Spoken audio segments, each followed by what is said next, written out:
Okay brother, आपको जो भी सवाल पूछना है अभी माइक चालू करके आप जो है पूछ सकते हैं। हाँ जी, ब्रदर जी न, जो उत्पत्ति छठे अध्याय में आपने बताया कि जो परमेश्वर के पुत्र थे जो तो उनको जैसे आदम और हवा को आदम के लिए बनाया था, तो वैसे ही ये औरत और मर्द जो दोनों दोनों एक हैं। तो अगर उन्होंने औरतों से लड़कियों से शादी किया था तो उनको फिर नाश किस लिए किया था? Okay okay, very good very good. तो ब्रदर जी का सवाल ये है कि जब परमेश्वर ने स्त्री और पुरुष को एक दूसरे के लिए बनाया है और उनको फूलने फलने के लिए बनाया है, तो परमेश्वर ने उनको नाश क्यों किया? ओके, नाश क्यों किया करके ब्रदर का सवाल है। तो मैं जवाब देना चाहता हूँ ब्रदर जी को। देखो, परमेश्वर जो है राजा है और न्यायी है। ओके, राजा है, न्यायी है। ओके, और न्याय का काम क्या होता है बोलेगा तो जो भी व्यक्ति पाप करता है, अपराध करता है, तो परमेश्वर उसे दंड भी देता है। ओके, और जो अच्छे काम करते हैं परमेश्वर उसको आशीष भी देता है, उसको आगे भी बढ़ाता है। ओके, तो अभी उत्पत्ति की पुस्तक में 6वें अध्याय में परमेश्वर ने जल प्रलय में क्यों मनुष्यों को नाश किया? क्यों किया बोलेगा तो क्योंकि उस समय में पृथ्वी पर क्या हो गया पता है? बुराई बढ़ गया है। ओके, पृथ्वी पर जो है बुराई जो है बढ़ गया है। ओके, क्योंकि नूह के समय में सिर्फ नूह ही एक ऐसे व्यक्ति थे जो परमेश्वर के मार्ग में चलते थे, लेकिन बाकी जितने भी सारे मनुष्य थे, ओके, बाकी जितने भी सारे मनुष्य थे, वे सभी लोग क्या कहते पता है? खाने पीने में, शादी करने में, है ना, और बुराई करने में, पाप करने में क्या हो गया पता है? पूरा बिजी हो गए। ओके, तो परमेश्वर ने जब उनको देखा तो परमेश्वर को जो है बहुत ही बुरा लगा कि ये लोग जो है इतना बिगड़ गए हैं। तो जो बिगड़ गया है तो परमेश्वर तो न्याय करेगा, जज करेगा। तो न्याय में क्या करेगा परमेश्वर? उनके कर्मों का फल देगा उनको। ओके, तो परमेश्वर ने जल प्रलय में इसलिए नाश किया क्योंकि वो स्त्री पुरुष सभी लोगों ने मिलकर क्या किया? परमेश्वर के विरुद्ध पाप किया है। जैसे कि बाइबल में हम पढ़ेंगे, उत्पत्ति का 6वां अध्याय का 5वां वचन में पढ़ेंगे। यहाँ पर इस तरह लिखा है, यहोवा ने देखा कि मनुष्यों की बुराई पृथ्वी पर बढ़ गई है और उनके मन के विचार में जो कुछ उत्पन्न होता है वह निरंतर बुरा ही होता है। ओके, यहाँ पर देखो परमेश्वर बोल रहा, क्या बोल रहा है? यहोवा ने देखा कि मनुष्यों की बुराई पृथ्वी पर बढ़ गई है। मनुष्यों की बुराई, स्वर्गदूतों की बुराई के बारे में नहीं बोल रहा है, फॉलन एंजल्स के बारे में नहीं बोल रहा, किसके बारे में बोल रहा है? मनुष्यों की बुराई पृथ्वी पर क्या हो गया है? बढ़ गया है ना। इतना बढ़ गया, इतना बढ़ गया कि उनके मन में जो कुछ भी उत्पन्न होता है निरंतर, निरंतर यानी कि एनी टाइम ये लोग बुरा सोचते हैं, एनी टाइम बुरा काम करते हैं, एनी टाइम गलत काम करते हैं। तो परमेश्वर कितना बर्दाश्त करेगा? परमेश्वर कितना बर्दाश्त करेगा? इसके लिए 6वां वचन में इस तरह परमेश्वर कहते हैं, और यहोवा पृथ्वी पर मनुष्य को बनाने से पछताया और वह मन में अति खेदित हो गया। मतलब ये लोग के पाप इतने थे कि परमेश्वर पछता रहा है कि मैं इनको क्यों बनाया, किस लिए बनाया, है ना। परमेश्वर क्या कर रहा है? पछता रहा, और क्या हो गया? मन में अति खेदित हो गया। सोचो, मन में अति खेदित हो गया यानी कि कितना परमेश्वर को गुस्सा आया रहेगा, परमेश्वर कितना दुख हुआ रहेगा, कितना उनका पाप को देखकर परमेश्वर को बुरा लगा रहेगा। इसके लिए परमेश्वर ने क्या डिसीजन लिया 7वां वचन में? तब यहोवा ने कहा, मैं मनुष्य को जिसकी मैंने सृष्टि की है पृथ्वी के ऊपर से मिटा दूंगा। क्या मनुष्य, क्या पशु, क्या रेंगने वाले जंतु, क्या आकाश के पक्षी, मैं सबको मिटा दूं क्योंकि उनके बनाने से पछताता हूँ। मतलब यहाँ पर देखो परमेश्वर सबका लिस्ट बता रहा है, मनुष्यों को, जानवरों को, पशुओं को। लेकिन यहाँ पर देखो, ये गिराए हुए स्वर्गदूतों के बारे में नहीं लिखा है ना। गिराए हुए स्वर्गदूतों के बारे में नहीं नहीं बता रहा। क्यों बोले तो वहाँ पर गिराए हुए स्वर्गदूत है ही नहीं है। मैंने लास्ट टाइम बताया था कि वहाँ पर जो संदर्भ है टोटल मनुष्यों का है, वहाँ पर स्वर्गदूतों का बिल्कुल भी जिक्र नहीं है। ओके, तो मनुष्य जब पाप करेगा, मनुष्य जब बुराई करेगा, तो परमेश्वर आपको सबको दंड देगा। ओके, सबको जो है दंड देगा। आज भी परमेश्वर क्या कर रहा है? भले जल प्रलय नहीं लेकर आ रहा है, लेकिन कहीं कहीं जगहों पे भूकंप लेकर आता है, कई कई जगहों पे परमेश्वर सुनामी लेकर आता है, कहीं कहीं जगहों पे परमेश्वर तूफान लेकर आता है। क्यों? क्योंकि परमेश्वर न्यायकारी है, जहाँ पर पाप बढ़ जाता है तो परमेश्वर वहाँ पर विपत्ति लेकर आता है। ओके, जहाँ पर पाप बढ़ जाता है वहाँ पर परमेश्वर विपत्ति लेकर आता है।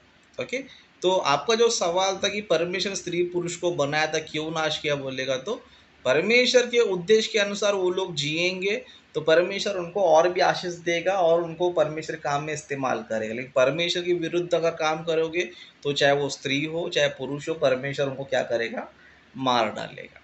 ओके, तो आशा करता हूँ कि इस सवाल का जवाब मिल गया है। फिर आपका दूसरा सवाल था ब्रदर, वो भी क्या है, आप पूछ सकते हैं एक बार। पास्टर जी इसका पहले क्लियर कर लूं। ओके ओके, ठीक है ठीक है। हाँ जी पास्टर जी, इसमें जो परमेश्वर ने जब व्यवस्था इनको दिया ही नहीं था, तो जब तक हम किसी को बताते नहीं भाई ये आपकी गलती है, तो व्यवस्था तो अब्राहम से 430 साल बाद मिली है, तो इनको फिर जब व्यवस्था मिली नहीं थी तो फिर इनको क्यों इनको सजा मिली। और दूसरा ये है कि इसी में एक और क्वेश्चन आ गया कि जानवरों को क्यों मार दिया फिर। Okay okay okay, very good. तो ब्रदर का सवाल ये है कि जब उनको व्यवस्था नहीं दिया गया था तो परमेश्वर ने उनको क्यों मारा। ओके, व्यवस्था रहेगा तो ही मारना चाहिए ना करके ब्रदर का सवाल है। तो मैं ब्रदर से कहना चाहता हूँ कि ब्रदर, उस समय में भी व्यवस्था थी लेकिन लिखित पूर्वक नहीं था। जिस तरह हमारे पास या फिर मूसा नबी के समय में लिखित पूर्वक था। ओके, लिखित पूर्वक यानी कि एक किताब के रूप में, एक पुस्तक के रूप में। ओके, तो बाइबल जो है पुस्तक के रूप में आने से पहले सिर्फ ओरल चलता था। ओरल यानी कि परमेश्वर सिर्फ मुंह से बोल देता था कि तुम्हें ये काम करना है या फिर ये काम तुम्हें नहीं करना है। ओके, व्यवस्था उस समय भी थी लेकिन वो उस समय व्यवस्था कैसी थी, सिर्फ मुंह जुबानी। जैसे कि परमेश्वर ने आदम हव्वा को व्यवस्था दिया था। क्या व्यवस्था दिया था कि तुम इस वृक्ष का फल मत खाना। तो ये क्या है, व्यवस्था। व्यवस्था का मतलब क्या होता है, रूल। ओके, व्यवस्था का मतलब ये नहीं कि कोई किताब करके मत समझो। ओके, व्यवस्था का मतलब होता है नियम, रूल, है ना, आज्ञा है ना, व्यवस्था का मतलब होता है। ओके, तो पुस्तक के रूप में आने से पहले यानी कि मूसा नबी से पहले भी व्यवस्था थी लेकिन वो सिर्फ और सिर्फ मुंह से परमेश्वर बोलता था कि तुम्हें ये काम करना है, ये काम नहीं करना है। जिस तरह आदम हव्वा को परमेश्वर ने आज्ञा दिया कि ये फल मत खाओ और तुम बाकी फल खाओ, अगर इसको खाओगे तो तुम्हें दंड मिलेगा। ओके, फिर उस तरह फिर बाकी समय में भी परमेश्वर क्या करते थे, उनको रूल्स एंड रेगुलेशन देते थे। ओके, रूल्स एंड रेगुलेशन देते थे। वो रूल्स एंड रेगुलेशन किधर थे बोलेगा तो उनके मन में। ओके, मन में। आपको समझ में आने के लिए एक घटना मैं आपको दिखाऊंगा। ओके, एक वचन हम पढ़ेंगे, रोमियो की पत्री हम निकालेंगे। ओके, रोमियो की पत्री। ओके, तो आपने पूछा था कि जब व्यवस्था नहीं थी तो परमेश्वर ने कैसे उनको दंड दिया। ओके, उसका और भी आपको मैं अच्छी तरह से जवाब दूंगा। ओके, तो यहाँ पर हम देखेंगे रोमियो की पत्री, उसका दूसरा अध्याय। ओके, रोमियो की पत्री उसका दूसरा अध्याय 14 वचन से पढ़ेंगे। ओके, 14 वचन से पढ़ेंगे। यहाँ पर इस तरह लिखा है, फिर जब अन्य जाति लोग जिनके पास व्यवस्था नहीं स्वभाव ही से व्यवस्था की बातों पर चलते हैं, तो व्यवस्था उनके पास ना होने पर भी वे अपने लिए आप ही व्यवस्था है, वे व्यवस्था की बातें अपने अपने हृदय में लिखी हुई दिखाते हैं और उनके विवेक भी गवाही देते हैं और उनके विचार परस्पर दोष लगाते या उन्हें निर्दोष ठहराते हैं। ओके, तो यहाँ पर जो है आपको समझ में आना चाहिए कि व्यवस्था को परमेश्वर ने ऑलरेडी किधर रखा है, मन में रखा है। ओके, क्या रखा है, मन में रखा है। उस तरह 12 वचन भी पढ़ेंगे तो 12 वचन में इस तरह लिखा है, इसीलिए जिन्होंने बिना व्यवस्था पाए पाप किया वे बिना व्यवस्था के नष्ट भी होंगे और जिन्होंने व्यवस्था पाकर पाप किया उनका दंड व्यवस्था के अनुसार होगा। ओके, तो जिनको व्यवस्था मिला है तो उनको व्यवस्था के अनुसार दंड देगा और जिनको व्यवस्था नहीं मिला है उनको बिना व्यवस्था के दंड मिलेगा। जैसे कि उदाहरण के लिए मूसा नबी से पहले, ओके, मूसा नबी से पहले मूसा का मूसा ने जो इजराइलियों को व्यवस्था दिया था वैसा व्यवस्था नहीं था, लेकिन उस टाइम पे कैसे था, स्वाभाविक व्यवस्था था, स्वाभाविक। क्योंकि परमेश्वर ने क्या किया, भले बुरे का ज्ञान ऑलरेडी उनको दे दिया। कैसे? फल खाने के द्वारा। क्योंकि परमेश्वर ने भले बुरे का ज्ञान, अच्छे का ज्ञान, बुरे का ज्ञान किस में रखा था, फल में रख दिया था। और जैसे फल उन्होंने खाया तो उनको अच्छे का भी ज्ञान आ गया, बुरे का भी ज्ञान आ गया। मतलब अच्छा काम करने से हमें आशीष मिलता है, बुरा काम मिलने से हमें दंड मिलता है। तो जल प्रलय के समय में जो मनुष्य थे, भले उनके पास जो है ना किताब के रूप में व्यवस्था नहीं थी, लेकिन स्वाभाविक व्यवस्था थी जो मन में परमेश्वर देता है। ओके, परमेश्वर हमारे मन में अच्छा बुरा दोनों भी देता है। तो उस टाइम पे व्यवस्था थी, कहाँ थी, उनके मन में थी कि हमें अच्छे काम करना है, बुरे काम नहीं करना है। लेकिन वो लोगों ने क्या किया, पाप किया, तो परमेश्वर ने क्या किया, उनको दंड दिया। ओके, तो यहाँ पर ये समझ में आता है कि भले उस टाइम पे किताब के रूप में व्यवस्था नहीं थी, लेकिन परमेश्वर ने स्वाभाविक व्यवस्था उनके मन में रखा था, और स्वाभाविक व्यवस्था के अनुसार परमेश्वर ने क्या किया, उनको दंड दिया। ओके, तो आशा करता हूँ ब्रदर को इसका आंसर मिल गया होगा। ओके, तो और भी कुछ आपके प्रश्न है तो आप पूछ सकते हैं ब्रदर। हाँ जी, ब्रदर जो जानवरों को मार दिया वो किस लिए मार दिया तुमने? ओके ओके, जानवरों को किस लिए मार दिया? देखो, परमेश्वर जो है जानवरों को किसको दिया था, मनुष्यों को दिया था। ओके, क्योंकि पुराने ज़माने में लोगों का जो बिजनेस था या फिर जो भी वो काम करते थे वो किस पे पता बोलेगा तो वो जानवरों से करते थे। और जानवर किसके लिए है, मनुष्यों के लिए। तो परमेश्वर जो है जानवरों को इसलिए दंड दिया। जैसे कि मैं आपको छोटा सा उदाहरण देता हूँ, छोटा सा उदाहरण देता हूँ। जैसे कि एक पिता होता है, ओके, अपने बच्चों को कोई ना कोई गिफ्ट देता है। ओके, कोई ना कोई गिफ्ट देता है, कोई ना कोई चीज़ उसके लिए क्या करता है, देता है। ओके, लेकिन जब वो बच्चा, ओके, जब वो बच्चा गलत काम करता है, बुरा काम करता है, तो वो पिता क्या करता है, गुस्से में क्या करता है पता है, जो गिफ्ट उसको दिया था ना तोड़ देता है वो। ओके, तोड़ देता है। अभी बेटे ने गलती किया तो गिफ्ट को क्यों तोड़ा? गिफ्ट को इसलिए तोड़ा क्योंकि गिफ्ट उसका था। ओके, गिफ्ट क्या था, उसका था, उसको दिया था। तो गिफ्ट को तोड़ने से बेटे को क्या होगा, बेटे को दुख होगा, है ना। उदाहरण के लिए समझो, अगर मैं सिंपल सी बात अगर आप पे मैं डाल दूँ, है ना, मान लो अभी आपका किसी व्यक्ति से गुस्सा है ना, मान लो मेरा आपका ले लो, उदाहरण के लिए मेरा आपका ले लो। अभी आपका मेरा झगड़ा चल रहा है, ओके, मेरा आपका झगड़ा चल रहा है, मैंने गुस्से में क्या कर दिया, आपका मोबाइल तोड़ दिया मैंने। गुस्से में क्या कर दिया, आपका मोबाइल तोड़ दिया। अभी आपको बुरा लगेगा या नहीं लगेगा?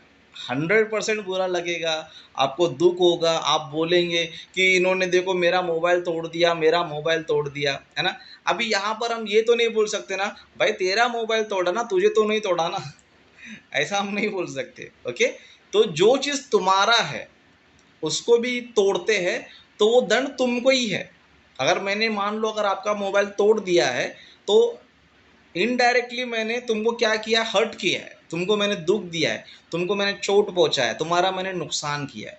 ओके, इसी तरह जैसे कि हम उत्पत्ति में पढ़ते हैं, परमेश्वर ने आदम हव्वा को क्या किया था, सारी सृष्टि पर अधिकार दे दिया था कि तुम पृथ्वी पर अपने वश, पृथ्वी को अपने वश में कर लो, और जितने भी सारे जानवर है, रेंगने वाले जंतु है, आकाश के पक्षी है, इन पर तुम अधिकार रखो। क्या रखो, अधिकार। अधिकार रखने का मतलब क्या होता है, अब ये सारी चीज़ें तुम्हारे कंट्रोल में, तुम्हारे अंडर में, ये जितने भी सारे जानवर है, पक्षी है, वो सब तुम्हारे लिए मैंने दिया है। किसके लिए, तुम्हारे लिए। ओके, तुम्हारे लिए मैंने दिया है। तो अभी ये सब चीज परमेश्वर ने किसको दिया है, आदम हवा को दिया है, मनुष्य जाति को दिया है। तो अभी जानवरों को क्यों दंड दिया बोलेगा, तो जानवर को दंड देना इसका मतलब है कि तुमको ही दंड देना, है ना। और एक आपको छोटा सा उदाहरण देता हूँ। मान लो कोई व्यक्ति जो है किसान है ना, किसान व्यक्ति है। अब वो किसान क्या करता है, अपने बैलों के द्वारा क्या करता है, अपने खेती को क्या करता है, जोतता है, वो खेती में काम करता है ना। लेकिन मान लो कोई आपका दुश्मन है, उसने गुस्से में आके आपके बैलों को मार दिया, है ना, आपके दोनों बैलों को मार दिया, आपके जानवरों को मार दिया, आपके बकरों को मार दिया, तो आपको भी दुख होगा। अरे मेरे बैलों को मारा, मेरे बकरियों को मारा, मेरे जानवरों को मारा, मेरे जानवरों को क्यों मारने की जरूरत थी, है ना, क्यों मारे बोल तो तुम्हारा ही है वो, अगर उसको मारेंगे तो सजा तुमको है। ओके, उसी तरह परमेश्वर ने जल प्रलय में जानवरों को इसलिए नाश किया क्योंकि जानवर जो है ना उस टाइम पे मनुष्य की प्रॉपर्टी था, उस टाइम का धन संपत्ति था। आज हमारे पास पैसा है, नोट है, क्रेडिट कार्ड है, एटीएम कार्ड है, लेकिन उस जमाने में क्या था, उनका पैसा, उनका धन दौलत क्या था, वही पशु थे। तो परमेश्वर ने उनका प्रॉपर्टी भी नाश कर दिया और उनको भी नाश कर दिया।